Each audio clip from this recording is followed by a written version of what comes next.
Tu imamo divan primjer Ebu Bekra radijallahu anhu. Ebu Bekr, zamislite ovo. Umire poslanik sallallahu alejhi ve sellem.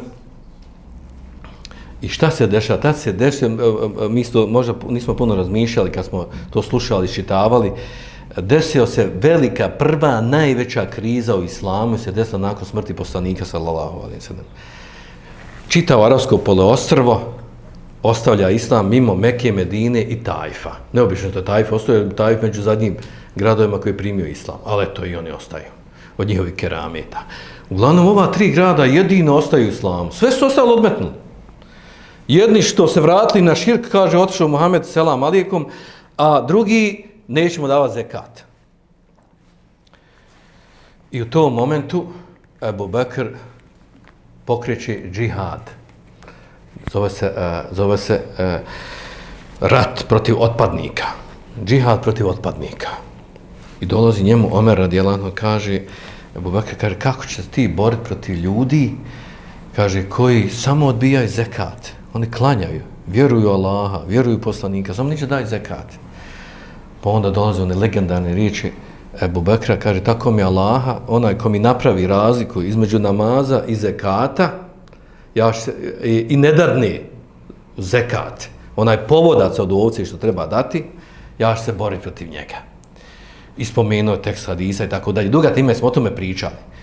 Pointa u tome da Omer, kad je čuo odlučnost Ebu Bekra, kaže, tek sam onda skonto koliko je Ebu Bekr radijalno bio nadahnut za pravu stvar. Za pravu stvar da je to hak istina. Zamislite da neko dođe poslije, jedni kaže nećemo dati zekat. Nakon 10 godina ovi kažemo, znaš šta, nam baš ovo ne posti, ko će mjesec dana postiti? Ne ide. Sve ćemo ostalo nam štima, ok, ali post ne ide. Drugi kažu, hađ, što bi mi išli na hađ? Dođe sljedeća ekipa iz druge države, iz Nigerija, iz Nigera, daleko nama, što će mi kaže na hađ ići? Što mi ne bi neku kabicu sebi napravili, nešto da mi ćemo ko sebe udeti tavafit, hodati okolo kuća i tako dalje. Što bi mi obavljali i tako da s vremena vrijeme i onda bi došlo na ovi imaju svoj islam, ono je na kraju sve si ko kršćan vjeruju samo u Boga i u sudnji dan, ostalo je sve Allah selamet. Da je se to pustilo, da je Allah nije dao Ebu Bekra, da on presjeće tu stvar, ne možeš ti sad reći ovo neću, ovo hoću, ovo je islam, ovo je šerijat i ovako će. Uglavnom pojenta ovdje, ta njegova jaka, snažna volja na putu sprovođenja onog što je naučio od poslanika sallallahu alejhi ve sellem, to je nešto da je porazilo Omera. Omer koji je poznat po svojoj odlučnosti, snagi i čvrstini, da on kad mu Ebu Bekr neke stvari kaže ovako je, vidim kaže da je to je hak istina i normalno poslije bude iđma ashaba. Ali na taj iđma se početak tog iđma je bio Ebu Bekr, ostali su sumnjali, bil ne bil, ne znaju šta bi radili. Slična situacija vojska Usame ibn Zejda. Pred smrt, prije što preselio poslanik sallallahu alejhi ve sellem, odredi poslanik sallallahu alejhi ve sellem da će vojskovođa vojske koju treba postati prema Bizanticima biti Usame ibn Zejd. I naredi poslanik sallallahu alejhi ve sellem da se spremi Usame ibn Zejd i vojska da idu da se bore protiv Bizantijaca. Šta je ovdje problem? Problem Usame ibn Zejd nije on poznat kao vojskovođa. Dijete oslobođenog roba. Od Zejda koji je poslanik sallallahu oslobodio bio rob. Kako će, kaže, njega? Prvo prigovor bio i baš njega stavio za vojskovođu. A poslanik najbolje poznao ljude, znao ko je zašta. To je jedan problem. Hajde, to se za vrijeme života ušutkalo, nisu smjeli prigovarati poslaniku sallallahu alejhi ve sellem. Umro poslanik sallallahu alejhi ve sellem, kaže Ebu Bekr, Usame sprema vojsku, idete na Bizantiju. Došli ostali ashabi, kaže Ebu Bekr, bolan, kako ćeš slati vojsku? Poslaćeš vojsku, većina vojske ode prema Šamu, ode prema Bizanticima, a samo 3 grada su ostali islam, pa doće, plemena je napašćena, osvojit će nas. I onda on kaže da tako mi Allaha, ja neću ostaviti Allahov naredbu poslanika sallallahu alejhi ve sellem neizvršenu. On je naredio tako bude, ima da tako da bude. Opet Omer i ostali sahabi kažu ovakav stav, čvrst stav od Ebu Bekra radijallahu anhu, koji, kao što kaže Iša, kada klanja plaće u namazu, nježan. osjetljiv, osjećajan, emocionalan.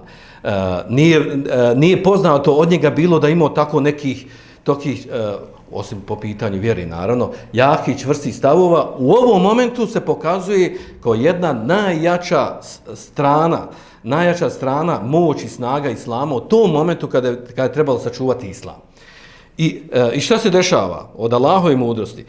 Odlazi vojska Osame ibn Zeida, sreću se sa Bizantijskom, nije bio okršaj, vrati se, proširi se glas među arapskim plemenima, ako su oni imali snage da pošalju vojsku prema Bizantijcima, pa nemamo mi šta tražiti da njih napadamo, oni su toliko jaki, snažni, vojsku ima da šalju prema Bizantijcima.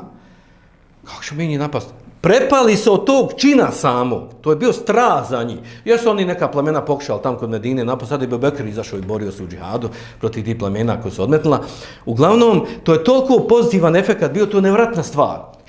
Šta je pozitivan efekat napravilo? Izvršenje naredbe poslanika u kojoj ustrajao Ebu Bekr radijallahu anhu. Poslije toga dolazi ti ratovi, 2 godine Halid ibn Velid predvodi ratove protiv otpadnika i Halid ibn Velid ima neki spor koji je napravio tamo prema nekim otpadnicima, Božjih otpadnika, pa je bio od nekih ashaba kritikovan, dođe to do Ebu Bekra i Omera. A Omer radijallahu bio savjetnik Ebu Bekra. I kaže njemu Omer, kaže Ebu Bekru, kaže, de ti smijeni Halid ibn Velida, kaže, jer on da ne bi sad ko će se to pogriješio, nije pogriješio, jedni tvrde ovako, on smatra da nije pogriješio, vezan za jednog ovog odmetnika, manje više i njegovu suprugu. Tada Ebu Bekr kaže, Omere, ti hoćeš da ja smijenim Sejfullah, Allahovu sablju isukanu i protiv mušika i neprijatelja Allahovi. Riječ poslanika sam. Ti hoćeš da ja njega smijenim. Tako me Allah, ja to neću raditi. I ustraju na tome. Preselio je Ebu Bekr, Halid ibn Velid je bio i gdje god je išao Halid ibn Velid, 100 bitaka i prije islama i u islamu. Nikad jednu bitku nije izgubio. Ja ne znam vojskovođa u historiji da ima vojskovođa da nije nijednu bitku izgubio. Halid ibn Velid nije nijednu bitku izgubio. Čak i bitku protiv poslanika sam kad je dobio, to je bilo na Uhudu.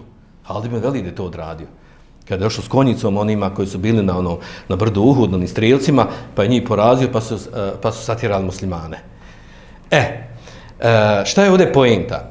Poenta je u tome da je ta odlučnost, jaka volja, ovo zaista treba imati jaku volju, upornost, strpljivost na onom što si naučio od poslanika, sam da budeš ustrajan na tome, da budeš čvrst, da oko tebe drugi se slažu, kad vidi koliko si ti uporan, čvrst, kao pravo si, jesi, idemo tako.